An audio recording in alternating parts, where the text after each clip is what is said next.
Michigan 70, the University of Toledo 67. Nolan Dortch with a career-high 28 points in a losing effort. We are joined by head coach Tricia Cullop on this edition of the York Automotive Group post-game show. You told me that this was going to be a nip-and-tuck West Division at the beginning of the year. I certainly understand that statement a little bit more now than prior to the beginning of this contest. But, my goodness, what a ball game. It's a tough way to lose this one. Your thoughts? Okay. Well, that's cool. I thought Western Thanks. really came out, and you know the thing that we've got to understand is when you win a championship the year before, you're going to get everybody's best effort every time you step on the floor. And I didn't think that the entire game we matched the intensity level that Western had. I thought defensively they were exceptional tonight. I thought they got after us, their enthusiasm, their intensity, their effort. You know, unfortunately, we picked a bad night to be cold from the perimeter. You know, Courtney and Haley really struggled shooting the ball from the perimeter tonight. I thought Angela Dortch gave us everything she had.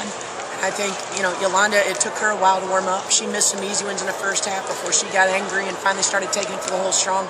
But we've got to have a little bit better balanced attack, and it would certainly help our effort. But I'm extremely disappointed with just critical offensive rebounds that we gave up late. That could have sealed the deal for us. You give them second and third looks, and they were wearing us down, and it's unfortunate that we gave those up. It's also sad to see us shoot a lot better from the free throw line tonight and not take advantage of it. But I thought the offensive rebounds that we gave up, you know, I know it's only 12, but still, those were 12 costly offensive rebounds. And I didn't think we rotated well. I thought we fouled instead of rotating for charges. Our team has to get better at rotations. One of the things that I thought Western did well, and part of it was because Toledo was having such problems shooting the basketball, Haley and Courtney really didn't become point factors in this game until late in the second half. I thought that they prepared fairly well defending both of them. Yeah, but I still think we had some good looks, especially on when they were double teaming the post and we kicked it out. We had good looks. Part of that was the pass. The pass wasn't always the best, but I do think that they had their looks.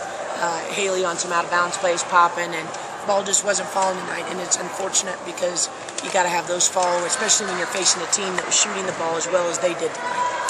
And I think something else that they did very well, at least in the first half, going in after 20 minutes of basketball, they were 5 of 8 from three-point range. I don't care who you're playing. If your opposition is 63% from beyond the circles, that makes things awfully tough. But there were 3 separate occasions when you were down 6. You rallied each time. So the team never gave up. They were in a position to tie the game with about 3.5 seconds left to go. So even on nights when the shots aren't falling, your team still executes. Well, I thought we fought hard, and obviously it was tough to see that layup not go in toward the end. I mean, I thought Courtney made a heck of a defensive play to deny it, knock it off of them, for us to have a chance. I wish I would have had a timeout left to calm them down, but we needed the timeouts toward the end to set up our defense and to sub. But again, I'm proud of them for not giving up and fighting the whole way through, but we've got to certainly be prepared for everybody's best effort every time we step on the floor.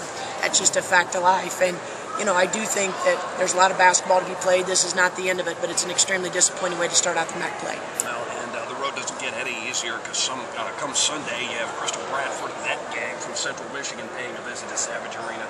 They're playing relatively well at 8.